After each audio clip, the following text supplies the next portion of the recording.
एक दिन मुल्ला नसीरुद्दीन अपने गधे को लेकर बाजार जा रहे थे।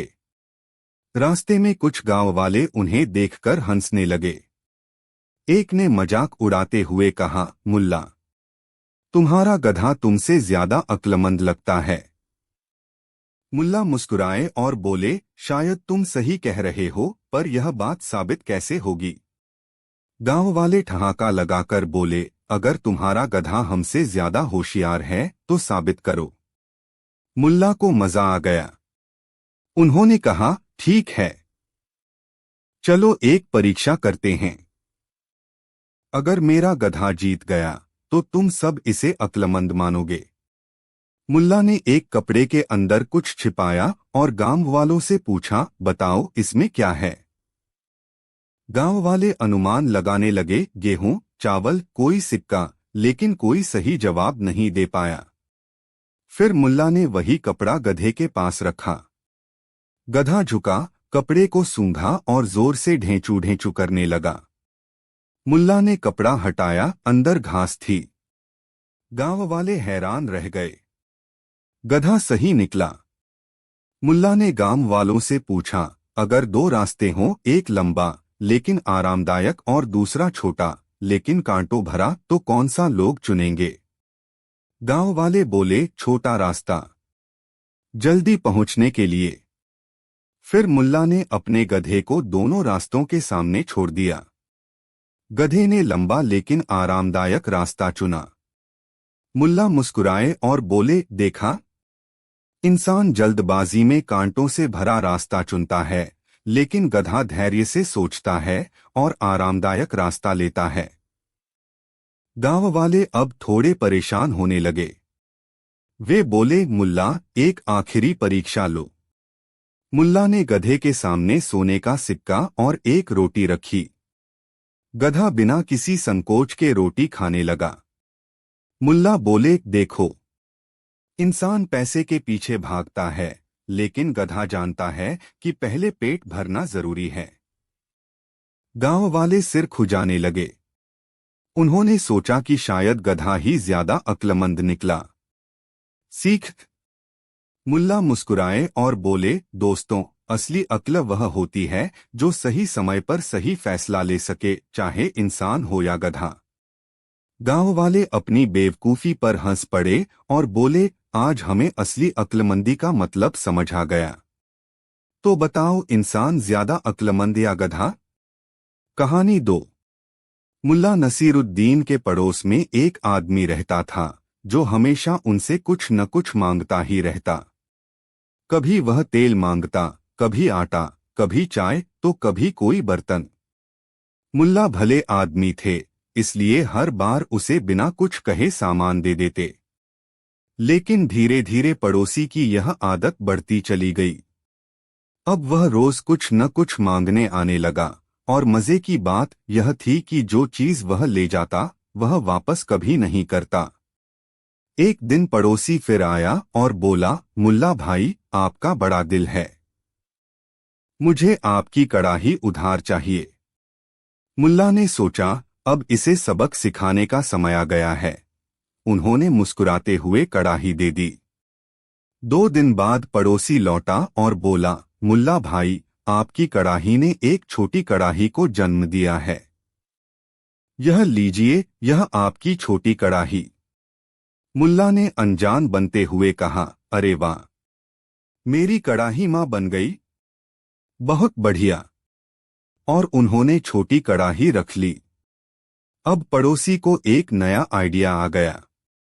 उसने सोचा, अगर कड़ाही ने बच्चा दिया है तो शायद और चीजें भी जन्म दे सकती हैं। कुछ दिन बाद वह फिर आया और बोला, मुल्ला भाई, क्या मैं आपकी बड़ी देगची, बड़ा बर्तन उधार ले सकता हूँ?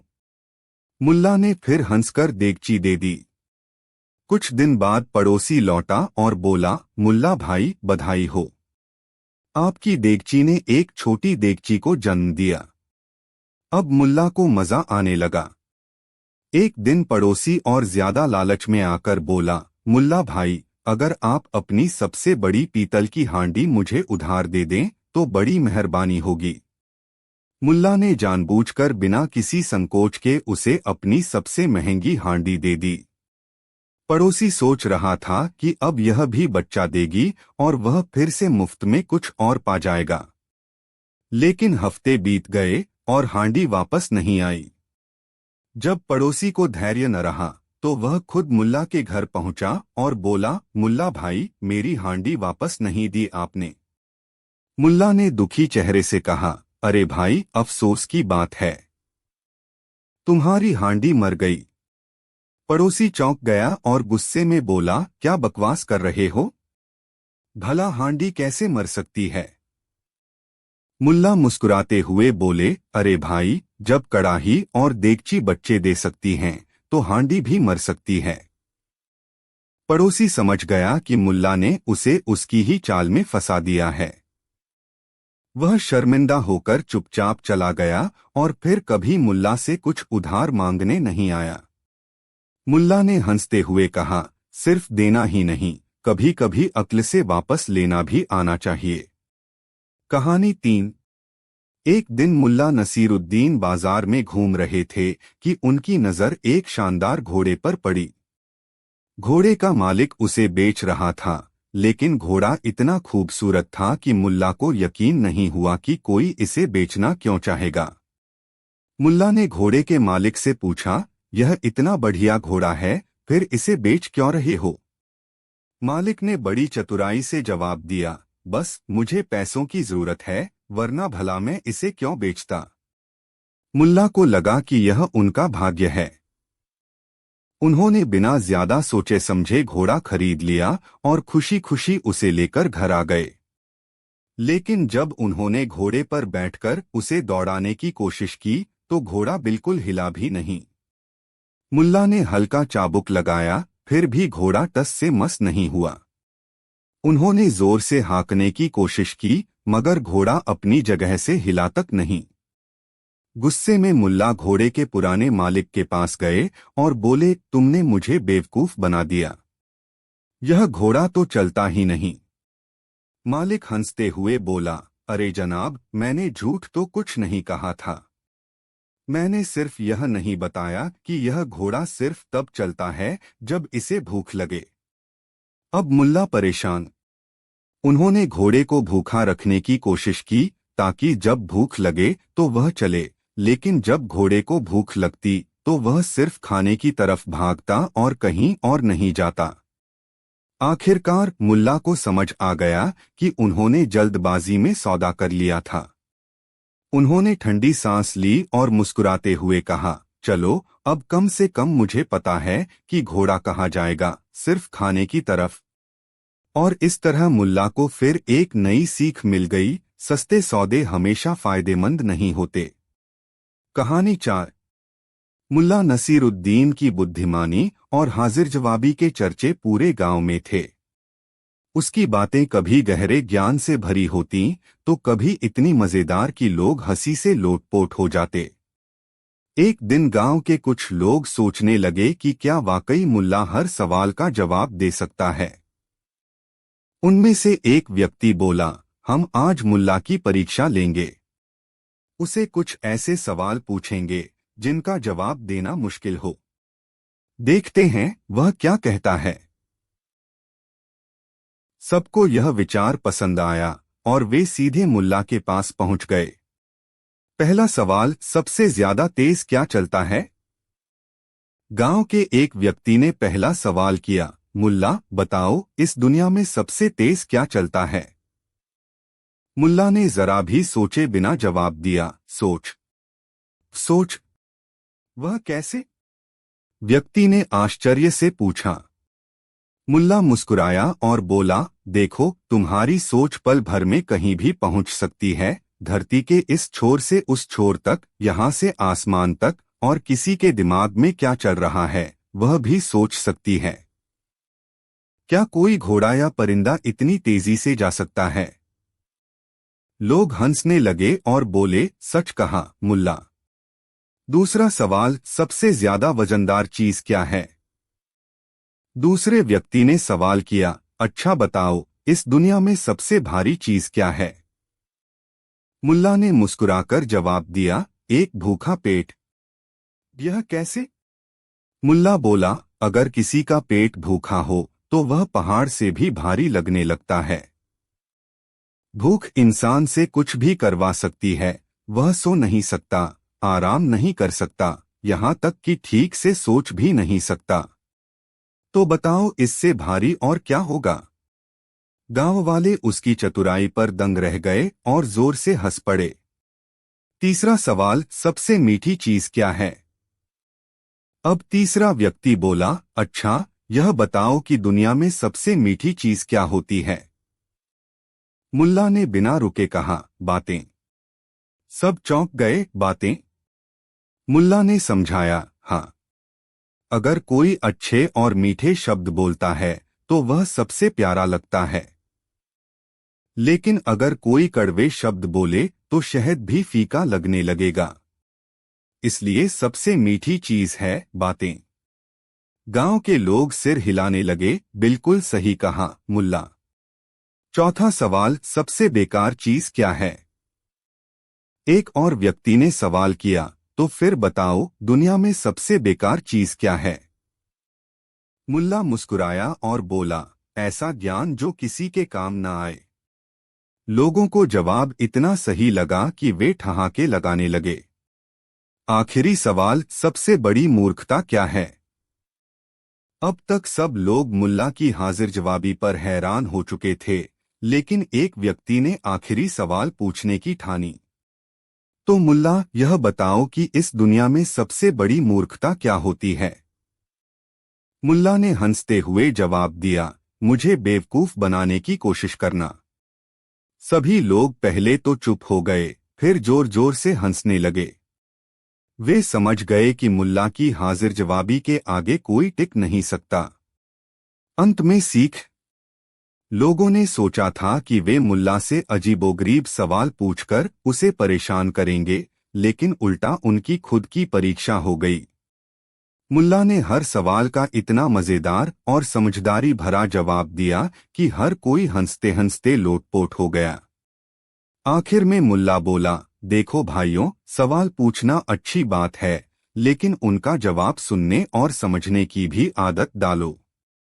जो सही जवाब को समझ ले वही असली बुद्धिमान होता है।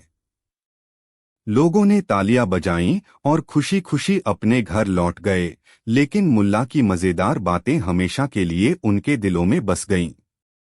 कहानी 5। एक दिन मुल्ला नसीरुद्दीन और उसका पड़ोसी आपस में किसी छोटी सी बात पर बहस करने लगे। पड़ोसी हमेशा खुद को ज्यादा समझदार मानता था और किसी भी बहस में जीतने की कोशिश करता था। इस बार उनकी बहस का मुद्दा यह था कि चांद ज्यादा रोशनी देता है या सूरज। पड़ोसी ने बड़े आत्मविश्वास से कहा, सूरज ज्यादा रोशनी देता है, क्योंकि उसकी रोशनी से पूरी दुनिया जगमगा उठती है। मुल्ला ने सिर हिलाया और मुस्कुराकर कहा, नहीं, चांद ज्यादा रोशनी देता है। पड़ोसी ने हंसते हुए कहा, मुल्ला, तुम पागल हो गए हो क्या? सूरज तो दिन भर चमकता है, उसकी रोशनी इतनी तेज होती है कि बिना उसे देखे भी गर्मी महसूस होती है। और तुम कह रहे हो कि चांद ज्यादा रोशनी देता है। मुल्ला ने ठंडी सांस लेते हुए जवाब दिया, भाई, यही तो मैं कह रहा हूं। जब सूरज चमकता है तो वैसे भी दिन होता है, चारों तरफ उजाला होता है, उसकी रोशनी की जरूरत ही नहीं पड़ती। लेकिन चांद रात के अंधेरे में चमकता है, जब हमें सच में रोशनी की जरूरत होती है। तो असली काम तो चांद करता है। पड़ोसी मुल्ला का तर्क सुनकर हक्का बक्का रह गया। बाकी गांव वाले भी हंस पड़े और बोले, मुल्ला, तुम्हारी बात में सचमुच मजा है। और इस तरह बहस का फैसला हो गया, बुद्धिमान कौन? जाहिर है मुल्ला नसीरुद्दीन। कहानी 6। एक दिन एक अमीर व्यापारी भागा भागा मुल्ला नसीरुद्दीन के पास आया और गुस्से में बोला, मुल्ला जी, मेरे साथ बहुत बड़ा धोखा हुआ है। न्याय चाहिए। मुल्ला ने पूछा, क्या हुआ भाई? व्यापारी ने बताया, मैंने एक गरीब किसान को 100 सोने की मुद्राएं उधार दी थीं। अब जब मैं अपना धन मांगने गया तो वह साफ मुकर गया। कहता है कि मैंने उसे कभी पैसे दिए ही नहीं। मुल्ला ने अपनी दाढ़ी सहलाई और कुछ सोचा, फिर बोले, दोनों पक्षों को बुलाओ, मैं अदालत लगाऊंगा। गांव के चौपाल पर मुल्ला नसीरुद्दीन ने अपनी अदालत लगाई। लोग इकट्ठा हो गए क्योंकि हर कोई मुल्ला की चतुराई के किस्से जानता था। किसान को बुलाया गया। मुल्ला ने उससे पूछा, क्या तुमने इस व्यापारी से 100 सोने की मुद्राएं उधार ली थीं? किसान बोला, नहीं मुल्ला जी, मैं तो इन्हें जानता तक नहीं। इन्होंने मुझे कभी कोई पैसा नहीं दिया। व्यापारी चिल्लाया, झूठ, यह सरासर झूठ बोल रहा है। मुल्ला ने व्यापारी से पूछा, क्या तुम्हारे पास कोई सबूत है कि तुमने इसे पैसे दिए थे? व्यापारी झिझकते हुए बोला, नहीं, लेकिन यह सच है। मुल्ला मुस्कुराए और बोले, ठीक है, किसान से एक आखिरी सवाल पूछा जाएगा और इसका उत्तर ही न्याय करेगा।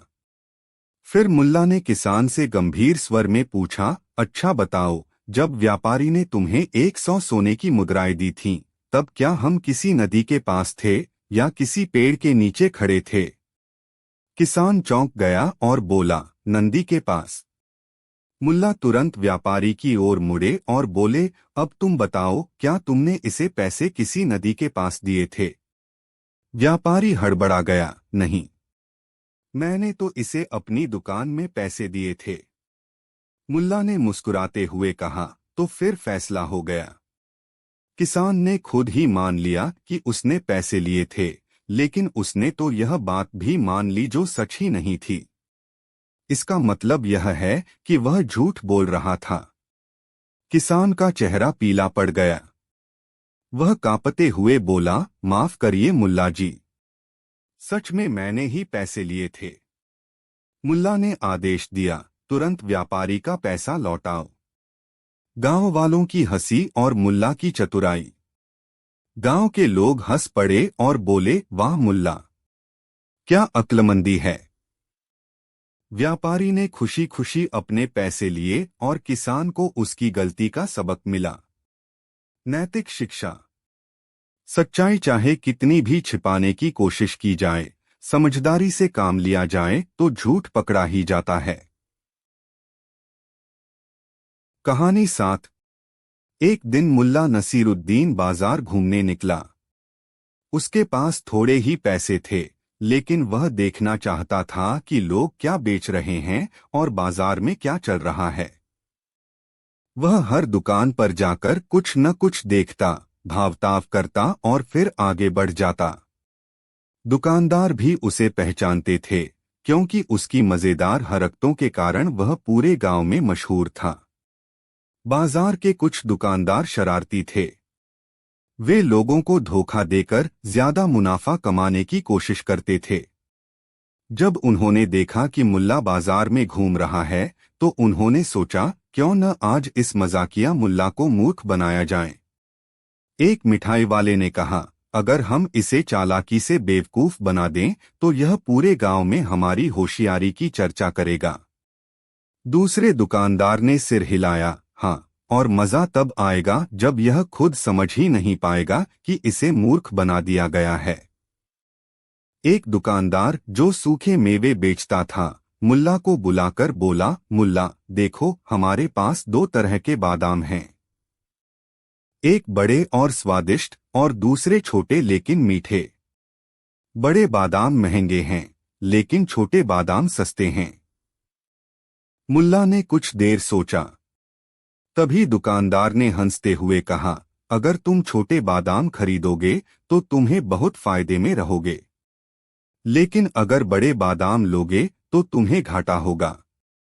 दूसरे दुकानदारों ने भी हंसी उड़ाने के लिए मिलकर कहा, हाँ हाँ, छोटे बादाम ही लो, वही तुम्हारे लिए सही हैं। मुल्ला मुस्कुराया और बोला, अच्छा, अगर तुम लोग ऐसा कह रहे हो तो मैं छोटे बादाम ही लेता हूं। मुल्ला ने कुछ पैसे देकर छोटे बादाम खरीदे और वहीं बैठकर खाने लगा।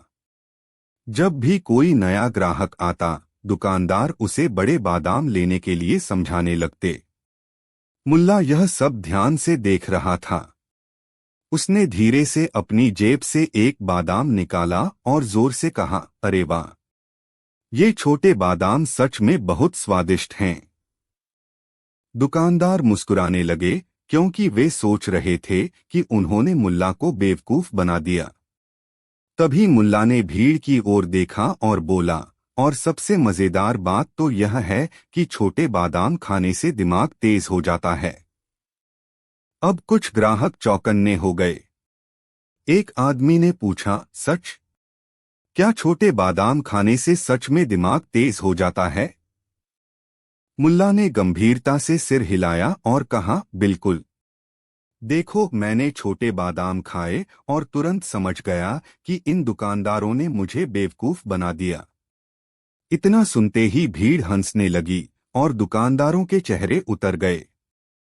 लोगों को समझ आ गया कि वे बड़े बादाम महंगे दाम में बेचने के लिए चालाकी कर रहे थे। दुकानदारों को अपनी गलती का एहसास हुआ। मिठाई वाले ने शर्मिंदा होकर कहा, मुल्ला, तुम तो सच में बहुत होशियार हो। हमें लगा कि हम तुम्हें बेवकूफ बना रहे हैं, लेकिन असल में तुमने हमें ही सबके सामने हंसी का पात्र बना दिया। मुल्ला हंसा और बोला, देखो भाइयों, व्यापार में चालाकी ठीक है, लेकिन बेवकूफ बनाने की नीयत सही नहीं। अगर तुम ईमानदारी से व्यापार करोगे तो खुद ही फायदे में रहोगे। दुकानदारों ने अपनी गलती मानी और वादा किया कि वे ग्राहकों के साथ चालाकी नहीं करेंगे। गांव वालों ने मुल्ला की बुद्धिमानी की खूब तारीफ की और बाजार से लौटते हुए मजे से हंसते हंसते यह कहानी एक दूसरे को सुनाने लगे। कहानी 8। एक आदमी दौड़ता हुआ न्यायालय पहुंचा और जज से बोला, जनाब, यह घर मेरा है, लेकिन यह आदमी जबरदस्ती इस पर दावा कर रहा है। दूसरा आदमी भी चिल्लाया, नहीं जज साहब, यह घर मेरा है और यह झूठ बोल रहा है। जज साहब असमंजस में पड़ गए। किसी को समझ नहीं आ रहा था कि सच कौन बोल रहा है। तभी उन्होंने मुल्ला नसीरुद्दीन से राय मांगी। मुल्ला ने दोनों की बहस सुनी, फिर घर के पास जाकर जमीन पर कान लगाकर सुनने लगे। लोग हैरान हो गए।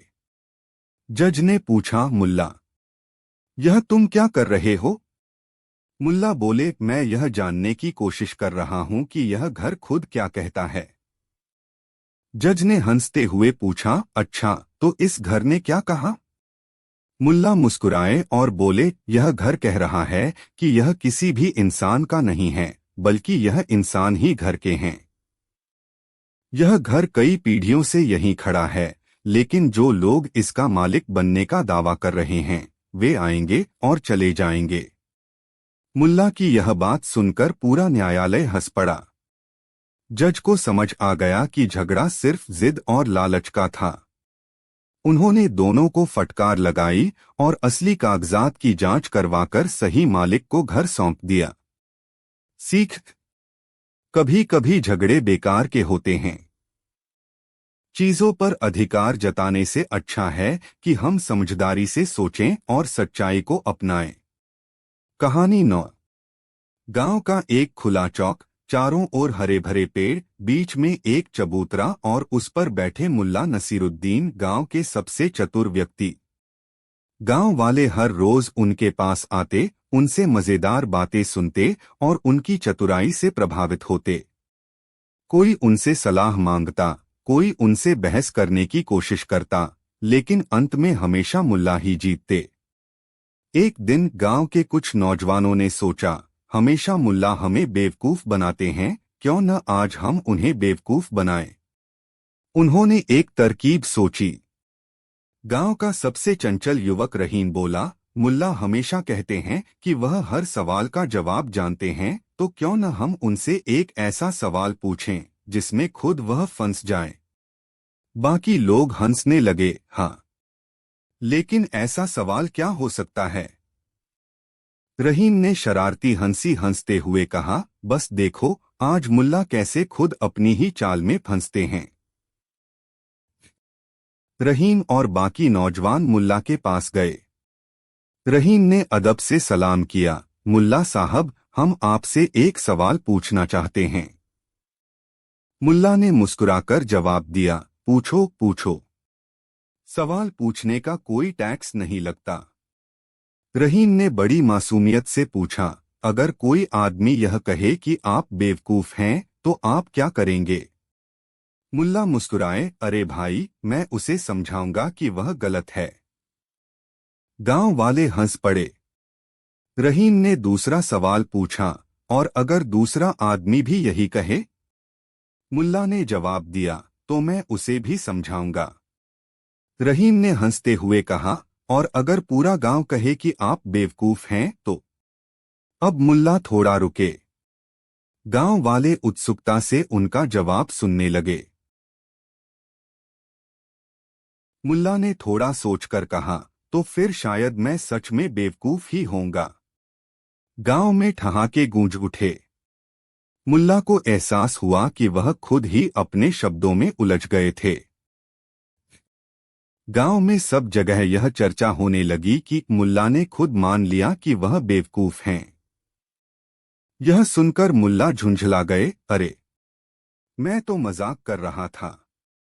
लेकिन अब देर हो चुकी थी। बच्चे, बूढ़े, औरतें सब मुल्ला को देखते ही हंसने लगते।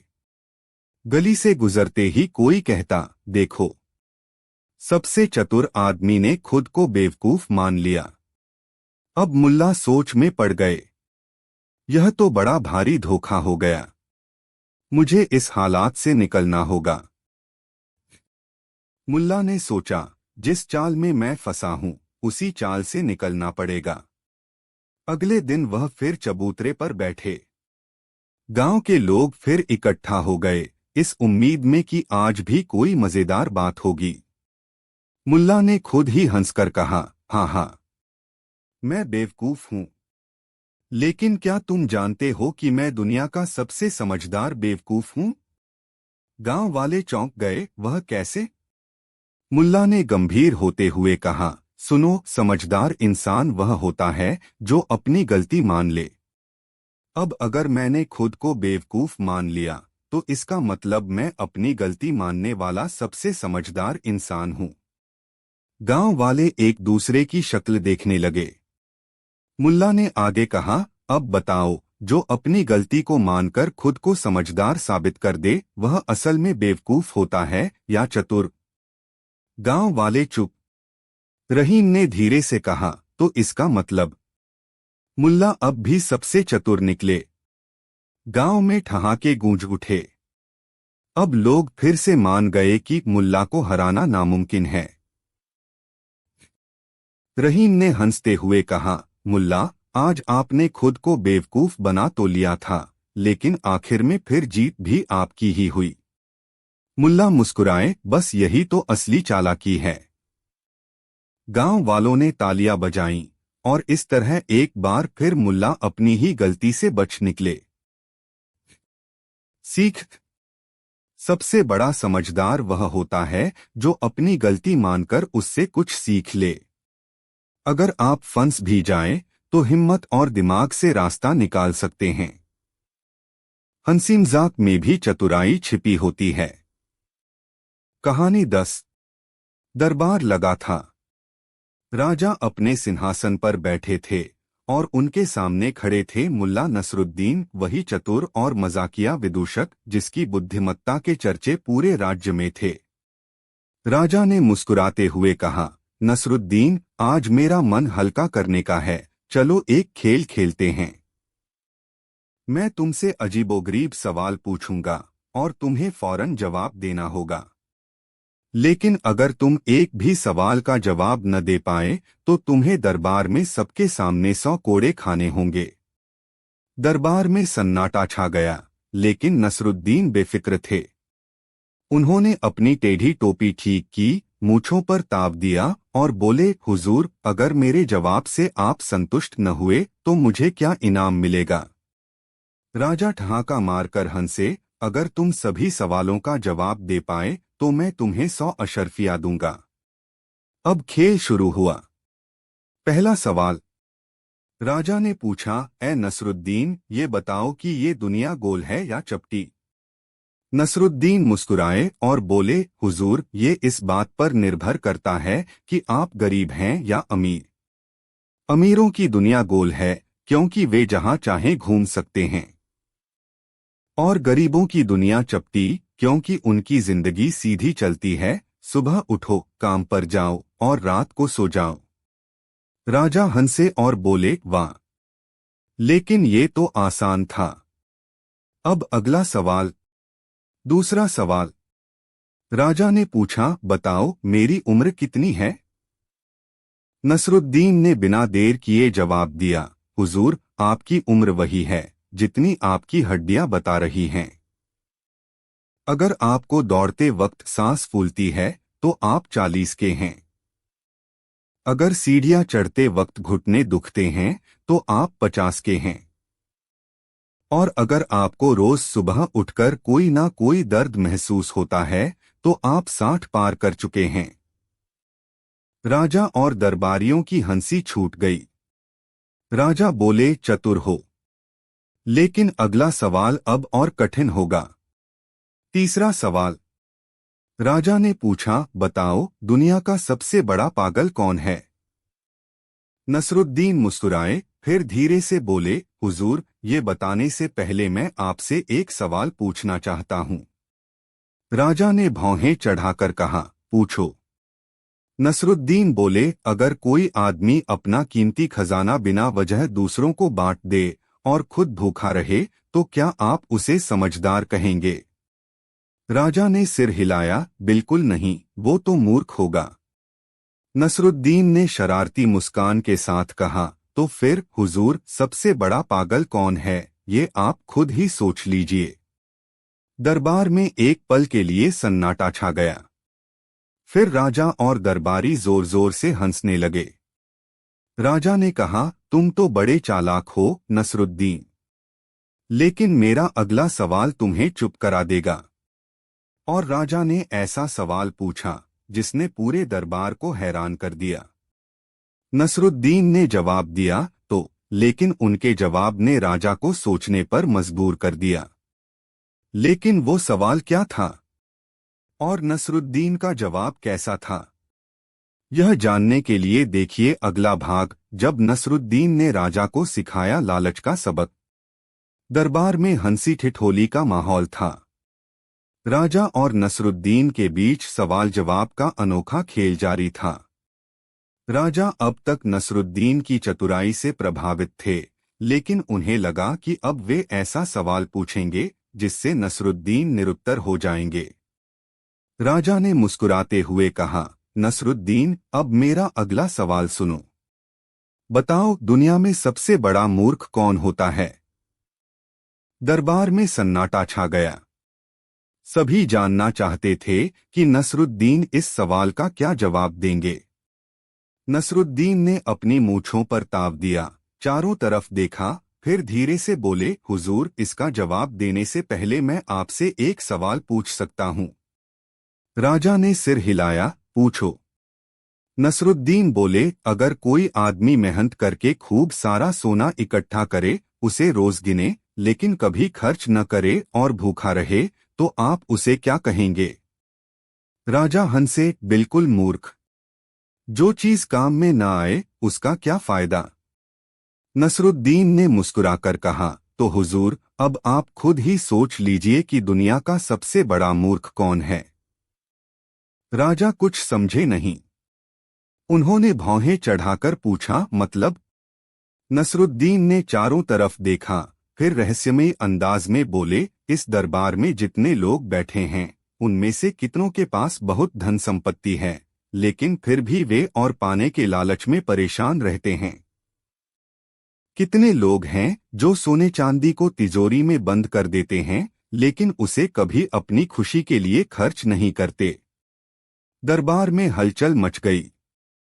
कई दरबारी एक दूसरे को देखने लगे। राजा भी सोच में पड़ गए। नसरुद्दीन ने आगे कहा, जिस धन का उपयोग ही न हो वह बेकार है, और जो व्यक्ति इसे जोड़ता रहे लेकिन खुद सुख न भोगे वह सबसे बड़ा मूर्ख नहीं तो और क्या है। राजा अब भी असमंजस में थे।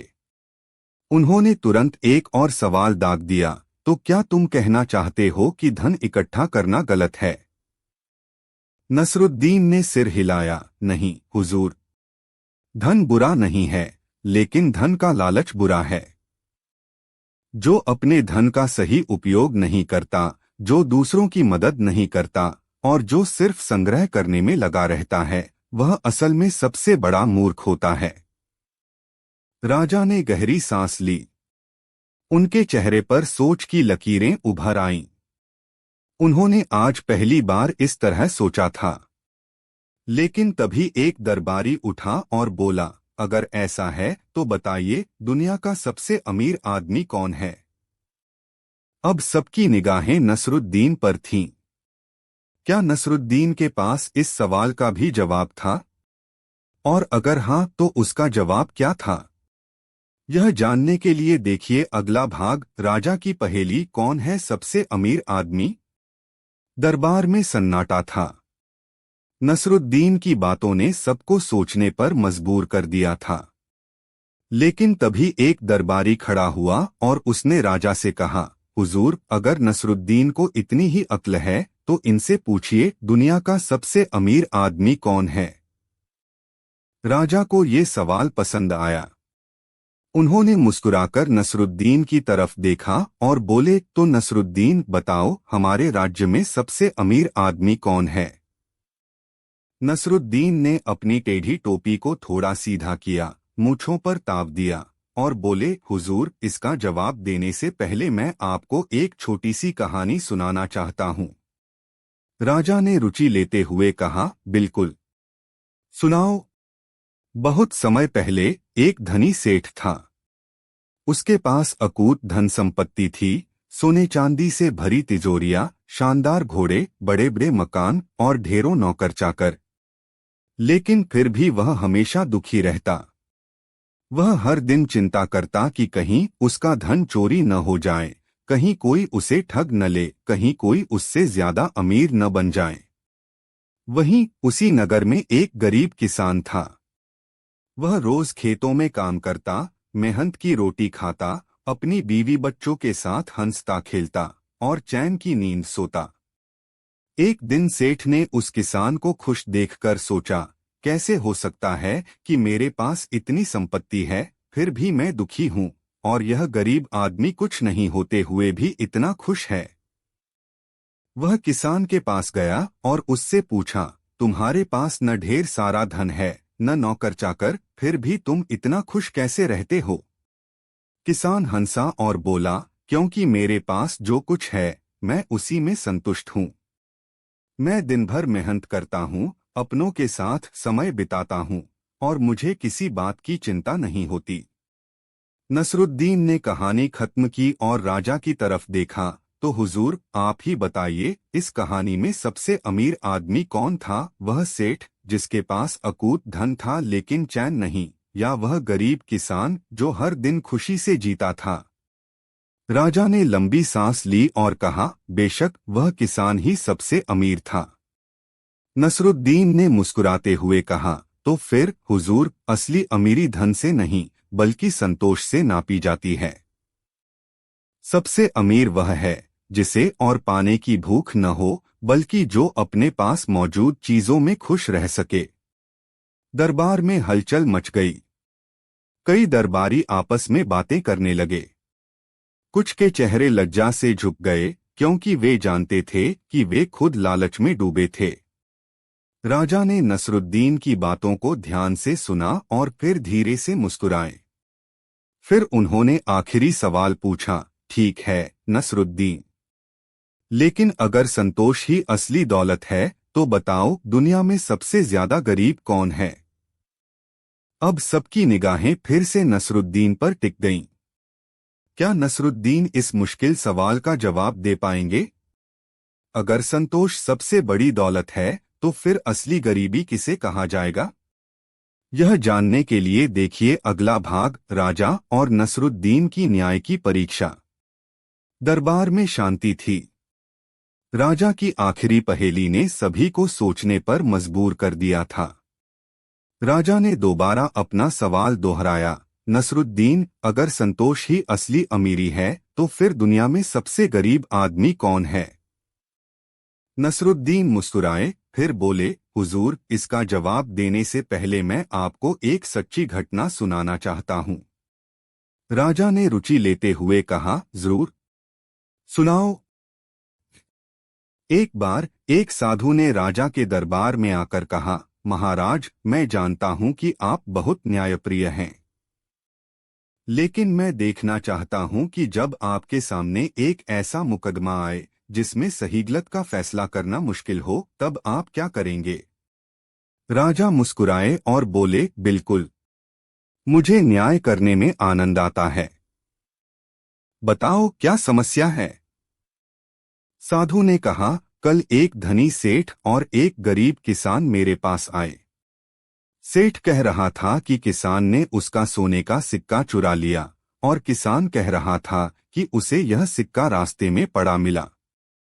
दोनों के पास कोई गवाह नहीं था। आप ही बताइए, न्याय क्या होगा? राजा सोच में पड़ गए। फिर उन्होंने सेठ और किसान दोनों को बुलवाया। राजा ने सेठ से पूछा, तुम्हें कैसे यकीन है कि यह सिक्का तुम्हारा ही है? सेठ बोला, महाराज, मेरे पास ढेर सारे ऐसे ही सिक्के हैं। यह भी उन्हीं में से एक था जो चोरी हो गया। राजा ने किसान से पूछा, तुम्हें यह सिक्का कहाँ मिला? किसान बोला, महाराज, मैं खेतों से लौट रहा था, तभी यह रास्ते में पड़ा मिला। मैंने इसे उठाया, लेकिन मेरा कोई लालच नहीं था। मैं तो इसे दान में देने ही जा रहा था। राजा ने दोनों की बातें सुनी, फिर सोचा, सेठ के पास पहले से बहुत सारे सिक्के थे, फिर भी उसे यह एक सिक्का चाहिए था। और किसान के पास कुछ नहीं था, फिर भी वह इसे दान करने को तैयार था। राजा मुस्कुराए और बोले, मुझे न्याय मिल गया। सेठ और किसान ने आश्चर्य से राजा को देखा। राजा बोले, जिसे पहले से ढेर सारा धन होने के बावजूद और चाहिए, वह सबसे गरीब होता है। और जिसे कुछ नहीं होते हुए भी कोई लालच नहीं, वह सबसे अमीर है। इसलिए यह सिक्का किसान का है। सेठ शर्म से सिर झुकाकर चला गया और किसान खुशी खुशी अपने खेतों को लौट गया। नसरुद्दीन ने कहानी खत्म की और राजा की तरफ देखा, तो हुजूर, अब आपको अपने सवाल का जवाब मिल गया। राजा ने सिर हिलाया और कहा, बिल्कुल। दुनिया में सबसे गरीब वही होता है जिसे कभी तृप्ति न मिले, जिसे हमेशा और चाहिए। दरबार तालियों से गूंज उठा।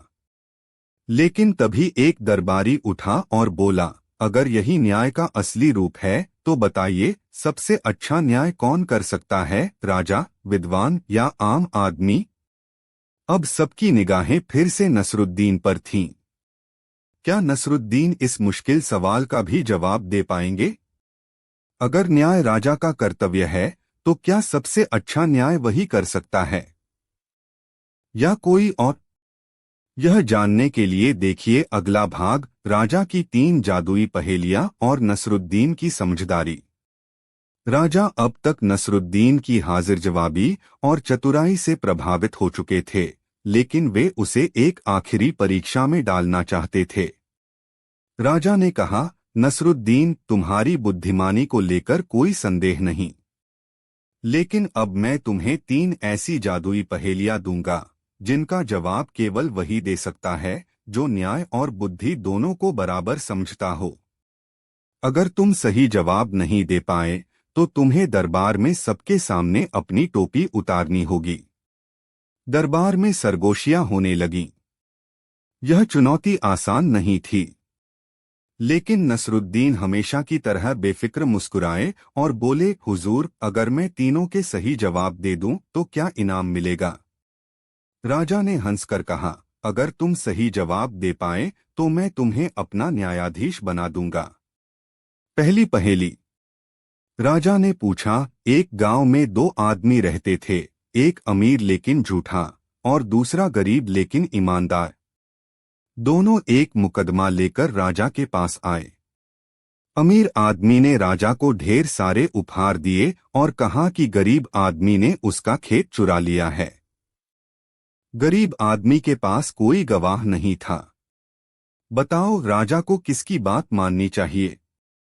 नसरुद्दीन मुस्कुराए और बोले, राजा को किसी की भी बात नहीं माननी चाहिए, बल्कि खेत को बोलने देना चाहिए। राजा चौंके, खेत कैसे बोलेगा?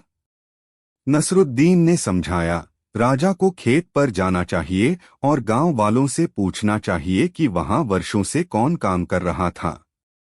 जमीन कभी झूठ नहीं बोलती। राजा को खुद जाकर देखना चाहिए कि किसके हाथ में मिट्टी की सौंधी महक है और किसके हाथ में केवल सोने का लालच।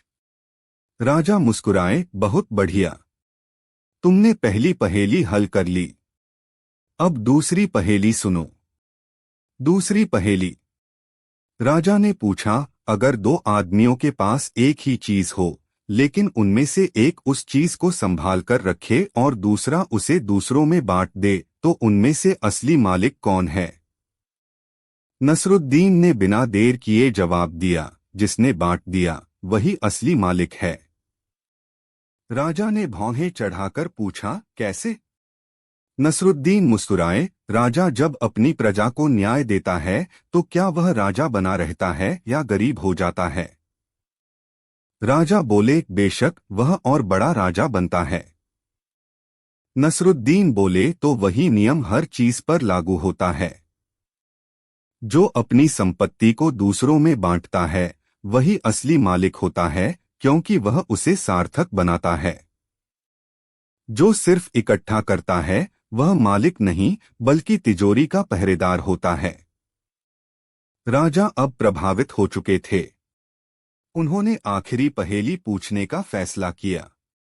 तीसरी पहेली। राजा ने गंभीर स्वर में पूछा, बताओ नसरुद्दीन, न्याय सबसे अच्छा कौन कर सकता है, राजा, विद्वान या आम आदमी? यह सवाल दरबार के हर व्यक्ति के मन में था। सबकी निगाहें नसरुद्दीन पर टिक गईं। नसरुद्दीन ने कुछ देर सोचा, फिर बोले, हुजूर, न्याय न राजा सबसे अच्छा कर सकता है, न विद्वान और न ही आम आदमी। राजा चौंक गए, तो फिर कौन? नसरुद्दीन मुस्कुराए और बोले, सबसे अच्छा न्याय सच करता है। दरबार में सन्नाटा छा गया। नसरुद्दीन ने आगे समझाया, राजा का कर्तव्य है कि वह निष्पक्ष होकर सच को खोजे। विद्वान का काम है कि वह सच को समझाए और आम आदमी का धर्म है कि वह सच का सम्मान करे। अगर इनमें से किसी ने भी पक्षपात किया तो न्याय नहीं होगा, केवल ताकतवर की जीत होगी। राजा सोच में पड़ गए।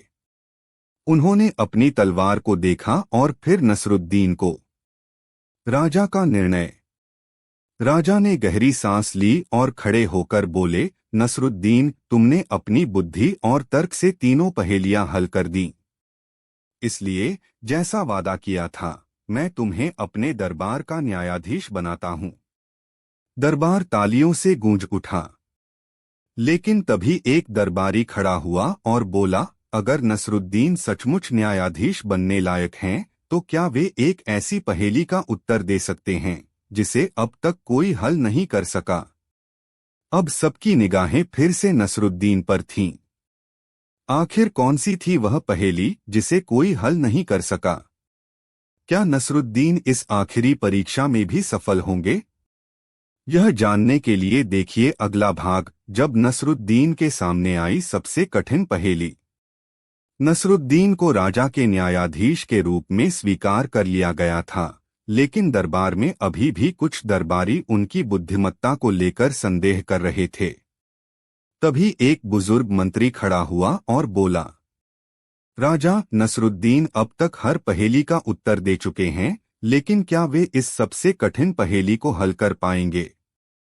राजा ने रुचि लेते हुए कहा, बताओ, क्या पहेली है?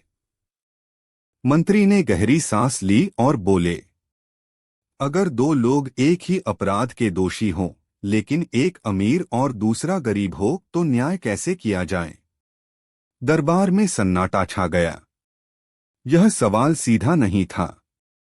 अगर राजा गरीब को दंड देते हैं, तो लोग कहेंगे कि न्याय सिर्फ ताकतवरों के लिए है। अगर अमीर को दंड देते हैं, तो अमीर वर्ग नाराज हो सकता है। राजा नसरुद्दीन की तरफ मुड़े। अब बताओ नसरुद्दीन, इस पहेली का हल क्या है? नसरुद्दीन ने कुछ देर सोचा, फिर बोले, हुजूर, इस प्रश्न का उत्तर देने से पहले मैं आपको एक कहानी सुनाना चाहता हूँ। राजा ने सिर हिलाया, बिल्कुल, सुनाओ। एक बार की बात है, एक गांव में दो लोग चोरी के आरोप में पकड़े गए। एक अमीर व्यापारी था और दूसरा गरीब मजदूर। राजा के सामने दोनों को पेश किया गया। राजा ने पहले अमीर व्यापारी से पूछा, क्या तुमने चोरी की? व्यापारी ने जवाब दिया, महाराज, मेरे पास तो पहले से बहुत सारा धन है, मुझे चोरी करने की क्या जरूरत? राजा ने गरीब मजदूर से पूछा, तुमने चोरी क्यों की?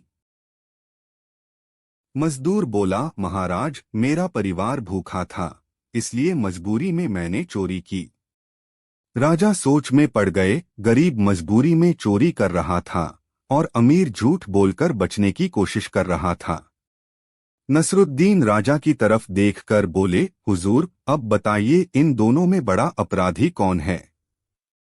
राजा बोले, बेशक अमीर व्यापारी, क्योंकि उसने अपनी ताकत और धन का इस्तेमाल झूठ बोलने के लिए किया, जबकि गरीब आदमी मजबूरी में ऐसा कर रहा था। नसरुद्दीन मुस्कुराए और बोले, तो न्याय केवल अपराध के आधार पर नहीं होना चाहिए, बल्कि इस पर भी कि अपराध किस परिस्थिति में हुआ। गरीब को दंड देकर कोई लाभ नहीं होगा, लेकिन अमीर को दंड देना समाज को सही दिशा दिखाएगा। दरबारी आपस में चर्चा करने लगे। कुछ को नसरुद्दीन की बात समझ आ रही थी, तो कुछ असमंजस में थे। तभी राजा ने उठकर घोषणा की। नसरुद्दीन ने एक बार फिर बुद्धिमानी से उत्तर दिया, इसलिए आज से हमारे राज्य में न्याय इस आधार पर होगा कि अपराध किस परिस्थिति में किया गया। दरबार तालियों से गूंज उठा। लेकिन तभी एक सैनिक भागते हुए दरबार में आया और बोला, महाराज, महल के बाहर एक व्यक्ति खड़ा है जो कह रहा है कि उसके पास एक ऐसा सवाल है जिसका उत्तर कोई नहीं दे सकता। अब सबकी निगाहें फिर से नसरुद्दीन की ओर थीं। आखिर कौन था यह व्यक्ति? क्या नसरुद्दीन सच में इस अनसुलझी पहेली का उत्तर दे पाएंगे? यह जानने के लिए देखिए अगला भाग, राजा, नसरुद्दीन और वह अनसुलझा सवाल। दरबार में अचानक सन्नाटा छा गया। सैनिक हांफते हुए राजा के सामने खड़ा था। राजा ने पूछा, कौन है यह व्यक्ति और क्या पूछना चाहता है? सैनिक ने कहा, महाराज, वह व्यक्ति कहता है कि उसके पास एक ऐसा सवाल है जिसका जवाब न तो कोई विद्वान दे सका, न ही कोई न्यायाधीश। अगर नसरुद्दीन इसका उत्तर दे दें, तो वह पूरे राज्य के सामने उनकी बुद्धिमत्ता को स्वीकार करेगा। राजा उत्साहित हो गए। उन्होंने आदेश दिया, उसे तुरंत अंदर लाओ। दरबार की आंखें दरवाजे की ओर टिक गईं। कुछ ही पलों में एक फटेहाल लेकिन तेज निगाहों वाला बूढ़ा आदमी दरबार में दाखिल हुआ। राजा ने पूछा, बताओ तुम्हारा सवाल क्या है?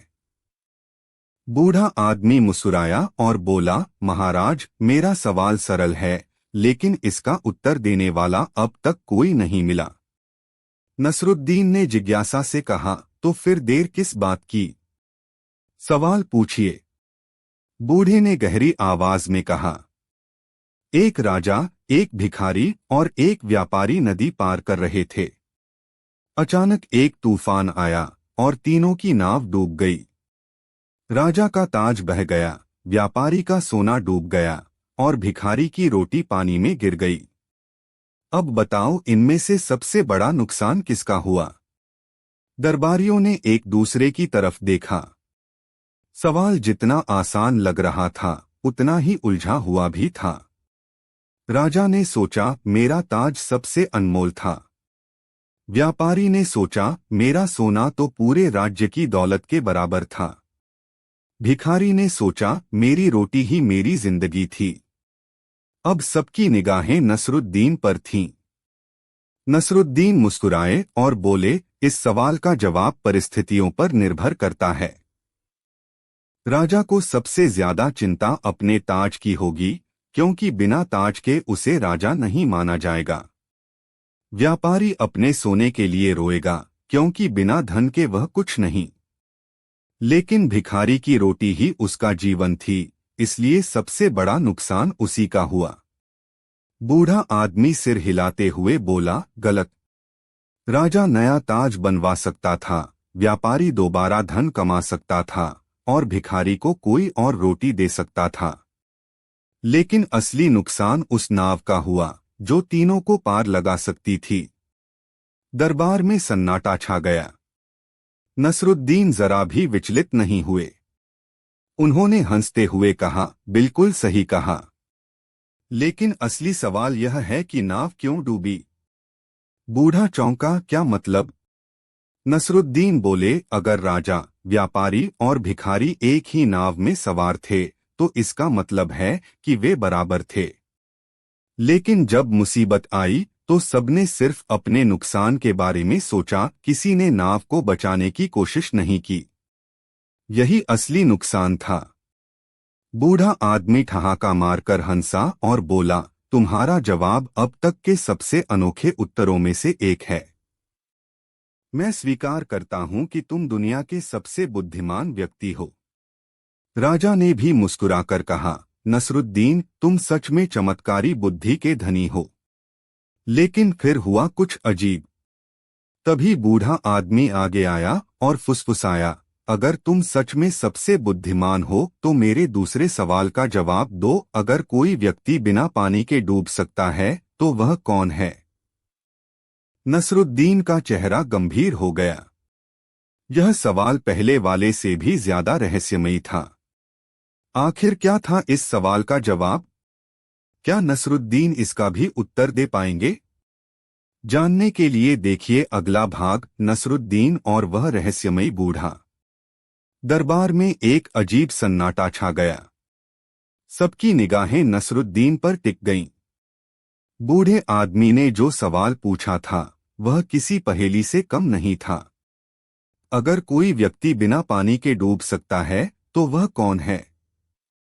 राजा भी सोच में पड़ गए। दरबारी एक दूसरे का चेहरा ताकने लगे। नसरुद्दीन पहली बार बिना जवाब दिए चुप बैठे थे। राजा ने पूछा, नसरुद्दीन, क्या यह सवाल तुम्हारे लिए भी कठिन है? नसरुद्दीन ने हल्की मुस्कान के साथ बूढ़े की ओर देखा और बोले, हुजूर, सवाल कठिन नहीं है बल्कि गूढ़ है। लेकिन इसका उत्तर देने से पहले मैं इस बूढ़े से एक सवाल पूछना चाहता हूं। बूढ़े आदमी ने सिर हिलाया, पूछो। नसरुद्दीन बोले, पहले यह बताओ कि इस सवाल का उत्तर जानने के बाद क्या होगा? बूढ़े ने रहस्यमय अंदाज में कहा, अगर तुमने सही उत्तर दिया तो मैं तुम्हें एक ऐसा राज बताऊंगा जिसे जानकर तुम्हारी जिंदगी बदल सकती है। लेकिन अगर तुमने गलत उत्तर दिया तो तुम्हें अपनी बुद्धिमानी का ताज छोड़ना होगा। दरबार में हलचल मच गई। क्या नसरुद्दीन को अपनी चतुराई का सबसे बड़ा इम्तिहान देना पड़ रहा था? कुछ देर तक गहरी सोच में डूबने के बाद नसरुद्दीन ने मुस्कुराते हुए कहा, वह व्यक्ति जो अपने घमंड में डूबा हो वह बिना पानी के भी डूब सकता है। दरबार में खामोशी छा गई। राजा ने आंखें चौड़ी कर लीं और बूढ़ा आदमी ठहाका मारकर हंस पड़ा। बूढ़े ने ताली बजाई और कहा, नसरुद्दीन, तुमने सही जवाब दिया। घमंड ही वह चीज है जो इंसान को अंदर से डुबो देती है और वह समझ भी नहीं पाता कि वह कब खत्म हो चुका है। राजा ने खुश होकर कहा, नसरुद्दीन, तुमने फिर से अपनी बुद्धिमत्ता साबित कर दी। बूढ़ा आदमी आगे आया और धीरे से फुसफुसाया, अब मैं तुम्हें वह राज बताऊंगा जिसे जानने के लिए राजा भी तरसते हैं। लेकिन यह राज सुनने के लिए तुम्हें महल से बाहर अकेले मेरे साथ चलना होगा। नसरुद्दीन के चेहरे पर हल्की चिंता झलक उठी। राजा ने कहा, नसरुद्दीन, तुम्हें क्या लगता है, यह व्यक्ति सच में कोई गूढ़ रहस्य जानता है या यह कोई नई चाल है? नसरुद्दीन ने बूढ़े को ध्यान से देखा और मुस्कुराए। हुजूर, यह तो मैं तभी जान पाऊंगा जब मैं इसके साथ जाऊंगा। लेकिन क्या होगा जब नसरुद्दीन महल से बाहर जाएंगे? क्या यह बूढ़ा सच में कोई राज बताने वाला है या यह नसरुद्दीन के खिलाफ कोई साजिश है? जानने के लिए देखिए अगला भाग, नसरुद्दीन और रहस्य की गली। बूढ़े आदमी के रहस्यमयी प्रस्ताव ने पूरे दरबार को बेचैन कर दिया। नसरुद्दीन ने राजा की ओर देखा, फिर बूढ़े की आंखों में झांका। ठीक है, मैं तुम्हारे साथ चलूंगा, नसरुद्दीन बोले। राजा कुछ असमंजस में थे, लेकिन उन्होंने सिर हिलाया। अगर यह तुम्हारा निर्णय है तो जाओ, लेकिन अगर कोई चालबाजी हुई तो इस बूढ़े को बख्शा नहीं जाएगा। बूढ़ा मुस्कुराया और नसरुद्दीन को अपने साथ महल के बाहर ले गया। बूढ़ा नसरुद्दीन को घुमावदार गलियों से होते हुए एक सुनसान जगह पर ले गया। चारों ओर अंधेरा था। नसरुद्दीन ने पूछा, अब बताओ, वह राज क्या है? बूढ़ा धीरे से मुस्कुराया और कहा, राज यह है नसरुद्दीन, मैं कोई आम आदमी नहीं हूँ। मैं वही नाव हूँ जो राजा, व्यापारी और भिखारी को पार लगा सकती थी। लेकिन जब लोग अपने अपने नुकसान पर ध्यान देने लगें और यह भूल जाएं कि उन्हें मिलकर नाव को बचाना चाहिए, तो मैं डूब जाता हूँ। नसरुद्दीन चौंक गए। बूढ़ा आगे बोला, यह राज्य भी एक नाव है। राजा, दरबारी, व्यापारी, किसान सभी इसमें बैठे हैं। अगर वे अपने छोटे छोटे स्वार्थों में उलझे रहेंगे और मिलकर इसे नहीं बचाएंगे तो यह भी डूब जाएगा। नसरुद्दीन ने सिर झुका लिया। तो तुम कौन हो? नसरुद्दीन ने पूछा। बूढ़ा मुस्कुराया और कहा, मैं समय हूं नसरुद्दीन। मैं हर किसी को एक मौका देता हूं, या तो मिलकर नाव को बचा लो या फिर अलग अलग डूबते जाओ। इतना कहकर बूढ़ा धीरे धीरे धुंध में विलीन हो गया। नसरुद्दीन वापस महल आए और राजा को पूरी बात बताई। राजा गहरी सोच में पड़ गए। फिर उन्होंने घोषणा की, आज से हमारे राज्य में सबसे बड़ा अपराध लालच और स्वार्थ होगा। हम अपनी नाव को डूबने नहीं देंगे। दरबारियों ने तालियां बजाईं और नसरुद्दीन मुस्कुराए। अंतिम सीख। नसरुद्दीन ने अंत में कहा, अगर नाव को बचाना है तो सबको एक साथ पतवार चलानी होगी। और इस तरह नसरुद्दीन की बुद्धिमत्ता ने न केवल एक पहेली को हल किया, बल्कि पूरे राज्य को एक अनमोल सीख भी दी। समाप्त। कहानी 11। गर्मियों की दोपहर थी। मुल्ला नसीरुद्दीन अपने गधे पर बैठे बाजार से गुजर रहे थे। तभी उन्होंने देखा, एक गरीब आदमी रो रहा था और गांव के लोग उसे घेर कर खड़े थे। क्या हुआ? मुल्ला ने पूछा। गरीब आदमी सुबकते हुए बोला, मुल्ला साहब, मेरी एकमात्र रोटी किसी ने चोरी कर ली। रोटी चोरी? मुल्ला ने भौहें चढ़ाई। हाँ मुल्ला जी, मैंने बड़ी मुश्किल से पेट भरने के लिए 2 पैसे में रोटी खरीदी थी। बस एक पल के लिए नजर हटी और कोई उसे उठा ले गया। लोगों ने इधर उधर देखा, लेकिन चोर का कोई नामो निशान नहीं था। मुल्ला की अनोखी जांच। मुल्ला ने चारों तरफ देखा और फिर हंसते हुए बोले, चोर यहीं कहीं है। सब चौंक गए। कैसे? एक आदमी ने पूछा। मुल्ला ने सभी को एक जगह इकट्ठा किया और कहा, जिसने चोरी की है उसकी रूह पर बोझ होगा। अब मैं अपनी जादुई तरकीब से उसे पकड़ूंगा। फिर उन्होंने सबको एक पंक्ति में खड़ा कर दिया और बोले, हर कोई अपना मुंह खोलो और जोर से सांस छोड़ो। सबने ऐसा ही किया। जब बारी आखिरी आदमी की आई तो मुल्ला मुस्कुराए। चोर यही है। कैसे पकड़ा चोर? गांव वाले हैरान रह गए। कैसे पता चला मुल्ला जी? मुल्ला ने हंसते हुए कहा, रोटी ताजा थी, गरम थी। जिसने भी उसे खाया होगा उसके मुंह से अब भी रोटी की खुशबू आ रही होगी। चोर घबरा गया और सच कबूल कर लिया। तो अब क्या सजा मिलेगी? गांव के बुजुर्ग ने पूछा। मुल्ला ने गहरी सांस ली और बोले, सजा? सजा से क्या होगा?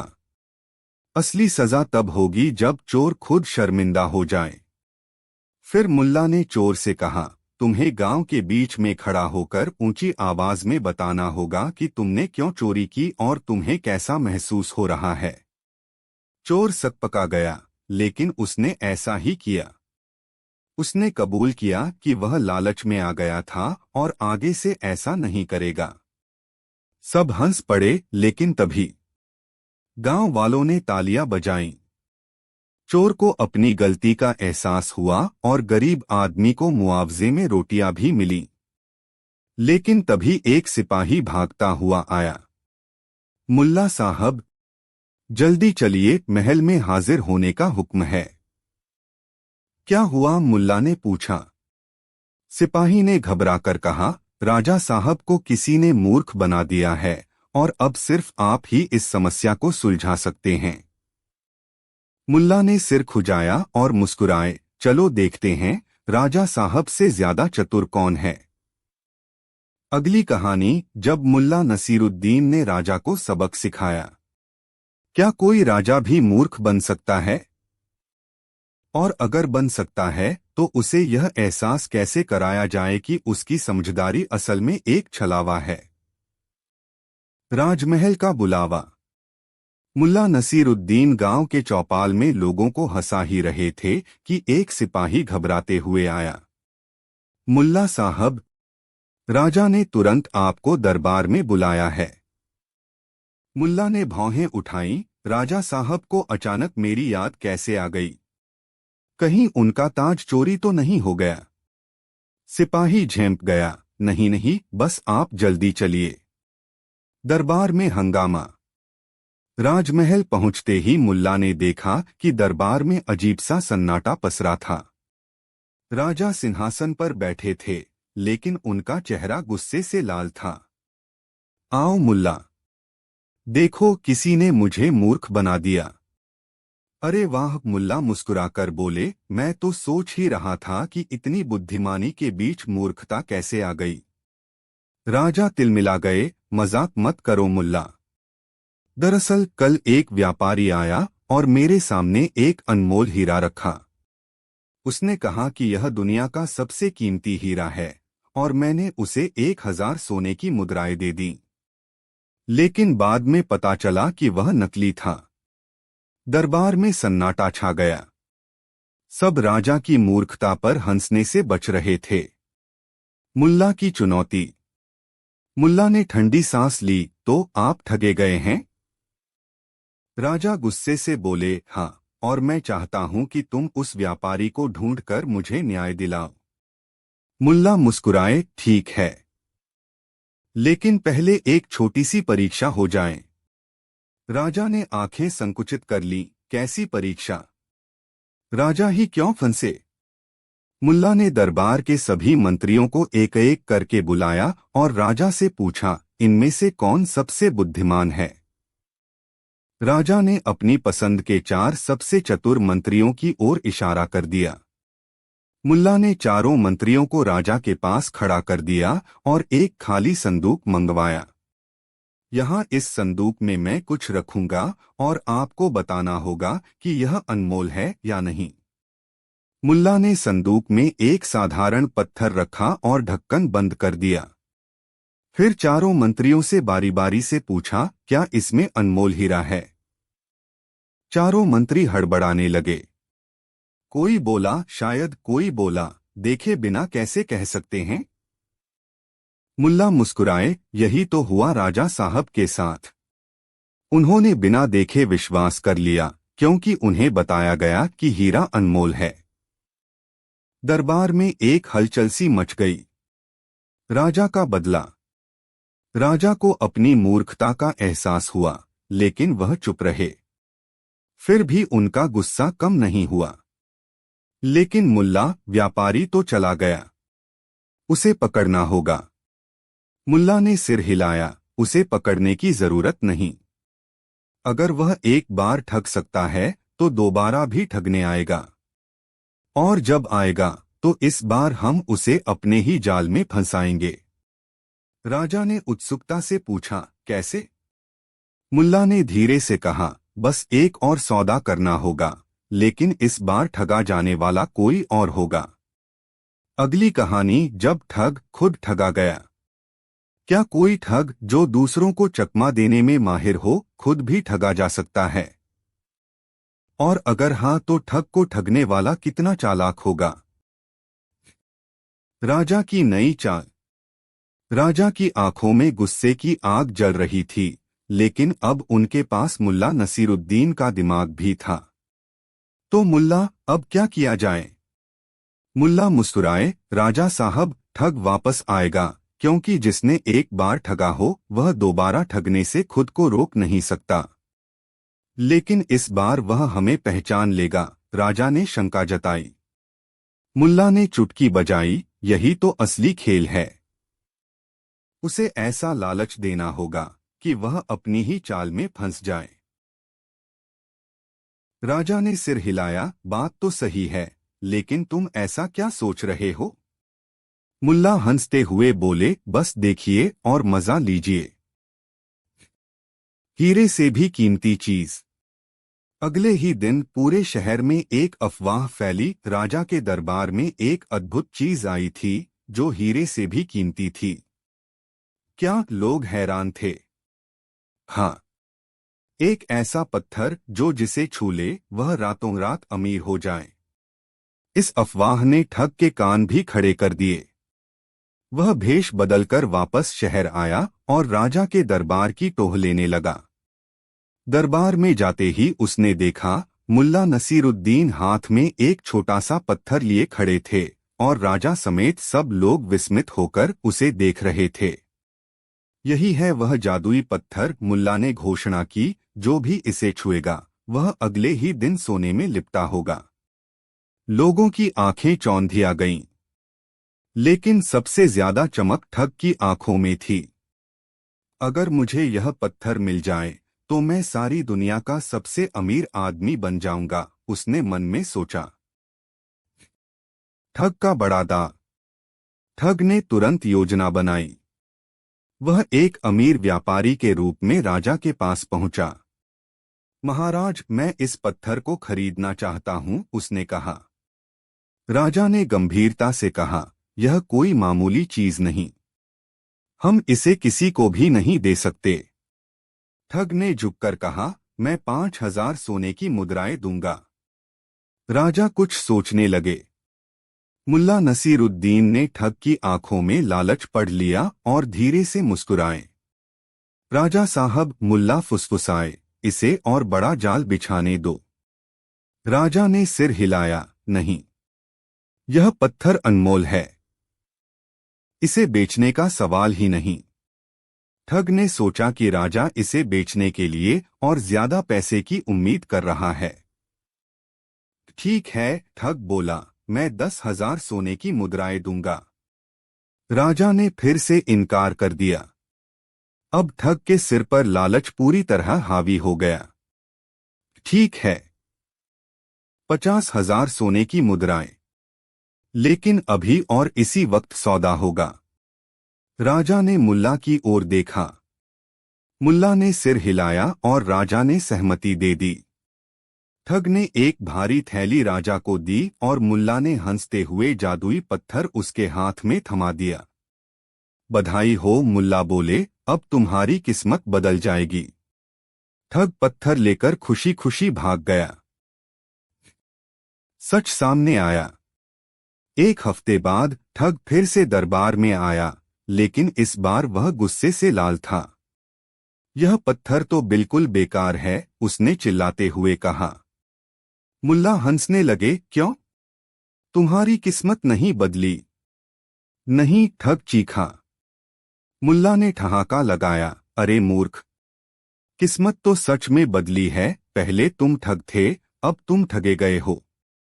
दरबार ठहाकों से गूंज उठा। राजा मुस्कुराए, अब बताओ ठग मूर्ख कौन बना। ठग ने शर्म से सिर झुका लिया। लेकिन तभी सिपाही दौड़ता हुआ आया, मुल्ला साहब, एक नई मुसीबत आ गई। मुल्ला ने मुस्कुराकर पूछा, इस बार कौन फंसा। सिपाही घबराया हुआ बोला, इस बार आप खुद। मुल्ला के चेहरे पर पहली बार आश्चर्य झलका। अगली कहानी, जब मुल्ला नसीरुद्दीन खुद फंस गए। क्या जिसने हजारों को बेवकूफ बनाया हो वह खुद भी बेवकूफ बन सकता है? अगर हाँ तो वह अपनी इस बेवकूफी से कैसे निकलेगा? अचानक आई मुसीबत। दरबार में ठग की हार पर हंसी का माहौल था कि अचानक एक सिपाही दौड़ता हुआ आया। मुल्ला साहब, इस बार मुसीबत आप पर आ पड़ी है। मुल्ला ने भौहें उचकाई, मैं? अरे भाई, मैं तो खुद मुसीबतों का जन्मदाता हूं। लेकिन इस बार मुसीबत आपको खोज रही है, सिपाही बोला। राजा ने उत्सुकता से पूछा, क्या हुआ?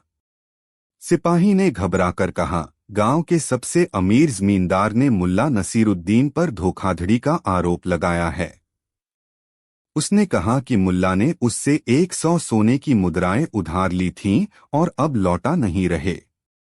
दरबार में हलचल मच गई। मुल्ला की आंखें चौड़ी हो गईं, क्या? मैं तो किसी से उधार नहीं लेता, उल्टा लोग मुझसे उधार मांगते हैं।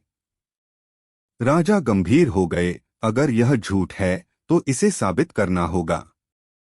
लेकिन अगर यह सच है तो तुम्हें रकम लौटानी होगी। मुल्ला अब पहली बार खुद को एक ऐसे जाल में फंसा पा रहे थे जो उन्होंने खुद नहीं बुना था। जमींदार का दावा। अगले ही दिन जमींदार दरबार में हाजिर हुआ। वह लंबा चौड़ा तोंद वाला आदमी था जो सोने की मोटी मोटी जंजीरें पहने था। महाराज, उसने गुस्से से कहा, मुल्ला नसीरुद्दीन ने मुझसे 100 सोने की मुद्राएं उधार लीं और अब लौटा नहीं रहे। राजा ने मुल्ला की ओर देखा, तुम्हें क्या कहना है? मुल्ला ने ठंडी सांस ली, मुझे तो याद भी नहीं कि मैंने इससे कोई पैसे लिए हैं। जमींदार ने क्रोधित होकर कहा, याद न हो इसका मतलब यह नहीं कि कर्ज माफ हो गया। दरबार में कानाफूसी शुरू हो गई। मुल्ला पहली बार संदेह के घेरे में थे। राजा ने कहा, अगर तुमने उधार लिया है तो चुकाना ही होगा। मुल्ला सोच में पड़ गए। मुल्ला की चतुराई। मुल्ला ने जमींदार को ध्यान से देखा और मुस्कुराए, ठीक है, मैं उधार चुका दूंगा, लेकिन पहले एक छोटी सी परीक्षा होगी। कौन सी परीक्षा? राजा ने पूछा। एक आसान सा सवाल है, मुल्ला बोले, अगर जमींदार इसका सही जवाब दे देगा तो मैं बिना सवाल किए पैसे लौटा दूंगा। राजा को कोई बुराई नजर नहीं आई, पूछो सवाल। मुल्ला जमींदार के पास गए और फुसफुसाते हुए बोले, सच बताओ, तुम झूठ बोल रहे हो या सच? जमींदार चौंक गया। अगर कहूं कि सच बोल रहा हूं तो तुम्हें पैसे देने पड़ेंगे। अगर कहूं कि झूठ बोल रहा हूं तो झूठ पकड़ा जाएगा। गांव वालों ने जमींदार को हकलाते हुए देखा। मैं ओह! दरबार ठहाकों से गूंज उठा। राजा मुस्कुराए, तो इसका मतलब जमींदार झूठ बोल रहा है। मुल्ला हंसते हुए बोले, हुक्मरान जी, झूठा आदमी कभी सच नहीं बोल सकता और सच बोलने वाला कभी झूठ नहीं बोलेगा। अब आप ही तय करें कि मुझे पैसे लौटाने चाहिए या नहीं। राजा हंसे, बिल्कुल नहीं। जमींदार को ऐसी झूठी शिकायत के लिए दंड दिया जाएगा। लेकिन तभी जमींदार तो भाग खड़ा हुआ, लेकिन उसी समय एक और सिपाही दौड़ता हुआ आया। मुल्ला साहब, एक और बुरी खबर है। मुल्ला ने सिर पकड़ लिया, अब कौन फंसा? सिपाही हांफते हुए बोला, इस बार खुद आपका गधा। मुल्ला ने चौंक कर कहा, क्या? गधा क्या कर सकता है? सिपाही घबराया हुआ बोला, वह बोलने लगा है। अगली कहानी, जब मुल्ला नसीरुद्दीन का गधा बोलने लगा। क्या कोई गधा सच में बोल सकता है? या फिर यह भी किसी नई चाल का हिस्सा है? और अगर गधा बोलने लगे तो वह सबसे पहला क्या कहेगा? अजीब खबर। दरबार में अभी जमींदार के झूठ की हंसी गूंज ही रही थी कि सिपाही दौड़ता हुआ आया। मुल्ला साहब, आपका गधा बोलने लगा है। मुल्ला ने भौहें सिकोड़ लीं, क्या बकवास कर रहे हो? गधा बोलेगा? सिपाही हांफते हुए बोला, गांव के लोग इकट्ठा हो गए हैं, सब कह रहे हैं कि उन्होंने खुद गधे को बोलते हुए सुना है। राजा चौंक गए, अगर ऐसा है तो हमें भी सुनना होगा। मुल्ला ने गहरी सांस ली, अगर मेरा गधा सच में बोलने लगा है तो यकीन मानिए वह मुझे ही मूर्ख बनाएगा। राजा, दरबारी और गांव के लोग मुल्ला के साथ बाहर निकले। गधे की गवाही। बाजार के बीचों बीच मुल्ला का गधा खड़ा था और आसपास गांव वाले जमा थे। यही है वह गधा, एक आदमी चिल्लाया। इसने खुद कहा कि मुल्ला नसीरुद्दीन इसे भूखा रखते हैं। हाँ हाँ, भीड़ में से कई आवाजें आईं, हमने सुना। गधे ने कहा कि मुल्ला उसे ठीक से नहीं खिलाते। राजा ने गंभीर होकर मुल्ला की ओर देखा, अगर यह सच है तो तुम्हें अपने गधे के साथ न्याय करना होगा। मुल्ला ने माथा पीट लिया, हे खुदा, मैं अपने ही गधे की अदालत में फंस गया। राजा बोले, गधे से पूछो, अगर यह सच में बोल रहा है तो हमें भी सुनना चाहिए। मुल्ला ने गधे के पास जाकर कान के पास फुसफुसाया, ओ बेवकूफ, अगर तुझे सच में बोलना आता है तो खुद ही अपना बचाव कर ले। गधा वहीं खड़ा रहा, कान हिलाता हुआ। राजा ने कहा, गधा कुछ नहीं कह रहा। गांव के एक बूढ़े आदमी ने कहा, लेकिन जब हमने सुना था तब इसने बोला था। मुल्ला मुस्कुराए, बिल्कुल। और बताइए, गधे ने यह कब कहा? भीड़ में से एक आदमी बोला, आज सुबह। मुल्ला ने सिर हिलाया, और क्या तब कोई मेरे गधे के पास बैठा था? भीड़ में से एक आदमी बोला, हाँ, वही नया व्यापारी। अब मुल्ला मुस्कुराए, अच्छा, तो मामला समझ आया। मुल्ला का खेल। मुल्ला ने व्यापारी को दरबार में बुलवाया। तो भाई, तुमने सुना कि गधे ने कहा कि मैं इसे भूखा रखता हूं? व्यापारी थोड़ा घबराया, जजी हाँ। मुल्ला ने पूछा, और उसने यह कब कहा? व्यापारी ने जवाब दिया, जब मैं इसके कान में फुसफुसा रहा था। दरबार में हंसी गूंज उठी। मुल्ला हंसते हुए बोले, तो जनाब, असल में गधा नहीं, तुम बोल रहे थे। और लोगों को लगा कि गधा बोल रहा है। राजा भी हंस पड़े, तो यह सब एक धोखा था। मुल्ला मुस्कुराए, राजा साहब, दुनिया में कुछ लोग ऐसे होते हैं जो खुद बोलते हैं लेकिन दोष दूसरों पर डाल देते हैं। जैसे यह व्यापारी, जिसने खुद गधे के कान में कुछ कहा और फिर कहा कि गधा बोल रहा है। गांव वाले हंसते हुए बोले, वाह मुल्ला, एक बार फिर आपकी चतुराई काम आई। राजा ने व्यापारी को दंड दिया और कहा, आज से कोई भी यह अफवाह नहीं फैलाएगा कि गधा बोलता है। मुल्ला ने मुस्कुराकर अपने गधे की पीठ थपथपाई, अगर तू कभी सच में बोलने लगे तो पहले मुझे बता देना, नहीं तो अगली बार तुझे ही सजा हो जाएगी। गधा ढेंचू ढेंचू कर उठा और दरबार हंसी से गूंज उठा। लेकिन तभी सिपाही दौड़ता हुआ आया, मुल्ला साहब, एक और अनोखी समस्या आ गई। मुल्ला ने सिर पकड़ लिया, अब कौन फंसा? सिपाही घबराया हुआ बोला, इस बार आपकी बीवी। मुल्ला के चेहरे पर पहली बार घबराहट झलकी। अगली कहानी, जब मुल्ला नसीरुद्दीन की बीवी ने उन्हें चतुराई में हरा दिया। दरबार में ठहाके गूंज ही रहे थे कि सिपाही फिर दौड़ता हुआ आया। मुल्ला साहब, इस बार आपकी बीवी ने आपको चुनौती दी है। मुल्ला ने चौंक कर पूछा, क्या? मेरी बीवी?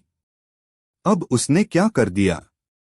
सिपाही ने हांफते हुए कहा, वह कह रही हैं कि इस पूरे गांव में आप सबसे बड़े चतुर इंसान नहीं हैं। दरबार में सन्नाटा छा गया। राजा मुस्कुराए तो मुल्ला, क्या यह सच है? मुल्ला ने गहरी सांस ली। राजा साहब, मेरी बीवी को हराना किसी गधे को पढ़ाने से भी मुश्किल काम है। राजा ने हंसते हुए कहा, लेकिन अब मुकाबला तो करना ही पड़ेगा। मुल्ला सिर झुकाकर बोले, ठीक है, घर चलना होगा। मुल्ला घर पहुंचे तो उनकी बीवी एक कुर्सी पर बैठी मुस्कुरा रही थीं। तो मुल्ला साहब, वह बोली, आप पूरे गांव में सबसे चतुर होने का दावा करते हैं, लेकिन घर पर आपकी एक नहीं चलती। गांव वाले उत्सुकता से देखने लगे। मुल्ला हंसकर बोले, यह तो सच है, लेकिन इस बात को साबित करना होगा। ठीक है, उनकी बीवी ने कहा, अगर तुम सच में चतुर हो तो बताओ तुम्हारी सबसे बड़ी हार कौन सी थी। मुल्ला सोच में पड़ गए। उन्होंने बहुत चालाकी से कई लोगों को बेवकूफ बनाया था, लेकिन उनकी सबसे बड़ी हार। फिर वह मुस्कुराए, मेरी सबसे बड़ी हार वही थी जो मेरी सबसे बड़ी जीत भी थी। बीवी ने भौहें उठाई, वह क्या? मुल्ला सिर झुकाकर बोले, तुमसे शादी करना। गांव वाले ठहाके लगाकर हंसने लगे। उनकी बीवी भी मुस्कुरा उठीं। राजा ने तालियां बजाईं, मुल्ला, तुमने फिर से जीत हासिल कर ली। लेकिन यह भी सच है कि तुम्हारी बीवी तुम्हें हराने के बहुत करीब आ गई थी। मुल्ला ने अपनी पगड़ी उतारी और बीवी के सामने झुककर बोले, गांव वालों, मैं इस बात को स्वीकार करता हूं, दुनिया में सबसे चतुर इंसान कोई भी हो सकता है, लेकिन सबसे चतुर औरत हमेशा बीवी ही होती है। गांव वालों ने जोरदार तालियां बजाईं और इस तरह मुल्ला की सबसे अनोखी परीक्षा भी हंसी खुशी खत्म हो गई। कहानी 12। एक बार की बात है, मुल्ला नसरुद्दीन एक दूर के गांव से लौट रहे थे। रात का समय था और पूरा इलाका सन्नाटे में डूबा हुआ था। रास्ता लंबा था और चारों ओर घना जंगल फैला हुआ था। हवा में हल्की ठंडक थी और आसमान में चमकते सितारे दिखाई दे रहे थे। मुल्ला अपनी मस्ती में चले जा रहे थे, कभी गुनगुनाते, कभी आसपास के नज़ारों को देखते। उनके पास एक पुराना थैला था जिसमें कुछ जरूरी सामान और थोड़े बहुत सिक्के थे। लेकिन असल में उनके पास बहुत ज्यादा धन नहीं था, बस उनकी बुद्धिमानी ही उनकी सबसे बड़ी संपत्ति थी। जंगल के बीच से गुजरते हुए अचानक एक झाड़ी के पीछे से एक लुटेरा निकला। उसके हाथ में लंबी तलवार थी और उसके चेहरे पर खतरनाक मुस्कान थी। रुक जाओ मुल्ला, चोर गरजा। मुल्ला ने एक नज़र उस पर डाली और शांति से बोले, अरे भाई, इस सुनसान जंगल में इतनी रात गए कौन मिल गया? क्या हाल है तुम्हारे? चोर को यह सुनकर थोड़ा अजीब लगा, लेकिन उसने तलवार लहराते हुए कहा, बकवास मत करो। जो कुछ भी तुम्हारे पास है जल्दी से निकालो वरना अच्छा नहीं होगा। मुल्ला ने सिर खुजाया और बोले, ओह, तो तुम चोर हो? ठीक है, ठीक है। लेकिन पहले एक बात बताओ, क्या तुम अपना काम अच्छे से करते हो? चोर चौंका, मतलब? मुल्ला मुस्कुराए, मतलब ये कि तुम एक चोर हो, लेकिन क्या तुम चालाक चोर हो या मूर्ख चोर? चोर हंसा और अकड़कर बोला, मैं बहुत चालाक चोर हूं। मुल्ला ने सिर हिलाया, अगर तुम सच में चालाक चोर होते तो इस सुनसान जंगल में अकेले लोगों को लूटने के बजाय किसी अमीर महल में चोरी करते। खैर, अब जब तुमने मुझे लूट ही लिया है तो मैं तुम्हें अपने पैसे खुशी खुशी दे दूंगा। लेकिन पहले एक शर्त है। चोर ने उत्सुकता से पूछा, कैसी शर्त? मुल्ला बोले, मैं तुम्हें पैसे दूंगा, लेकिन अगर तुम उनमें से सही पैसा निकाल सकोगे। चोर ने आंखें संकुचित की, ये क्या मजाक है? मुल्ला ने अपने थैले से सिक्कों की छोटी सी थैली निकाली और कहा, देखो, इन सिक्कों में से कुछ असली हैं और कुछ नकली। अगर तुमने असली सिक्के चुने तो मैं तुम्हें अपने बाकी पैसे भी खुशी खुशी दे दूंगा, लेकिन अगर गलती से नकली सिक्के उठाए तो तुम्हें मुझे अपनी तलवार देनी होगी। चोर सोच में पड़ गया। उसे लगा कि यह तो एक आसान खेल है। वह जल्दी से सिक्के उठाने लगा। जैसे ही चोर ने कुछ सिक्के उठाए, मुल्ला ने ताली बजाई और जोर से बोले, वाह, तुमने नकली सिक्के उठा लिए। चोर हड़बड़ा गया, क्या? कैसे? मुल्ला हंसकर बोले, अरे भाई, ये सिक्के असली या नकली कुछ नहीं थे। मैं तो बस तुम्हारी चालाकी की परीक्षा ले रहा था। और तुम्हें हार माननी ही होगी, क्योंकि हमारी शर्त के मुताबिक अब तुम्हें अपनी तलवार मुझे देनी होगी। चोर गुस्से में लाल हो गया, लेकिन उसने खुद ही ये शर्त मानी थी, इसलिए उसे मजबूरन तलवार मुल्ला को देनी पड़ी। अब जब तलवार मुल्ला के हाथ में आ गई तो उन्होंने उसे कंधे पर रखा और बोले, अब बताओ, मूर्ख कौन है? चोर डर गया और गिड़गिड़ाने लगा, माफ कर दो मुल्ला जी, मैं अब किसी को नहीं लूटूंगा। मुल्ला मुस्कुराए और बोले, देखो भाई, मेहनत से कमाया हुआ पैसा ही असली दौलत होती है। अगर तुम इसी समय और दिमाग को किसी अच्छे काम में लगाते तो तुम चोर नहीं, कोई समझदार आदमी होते।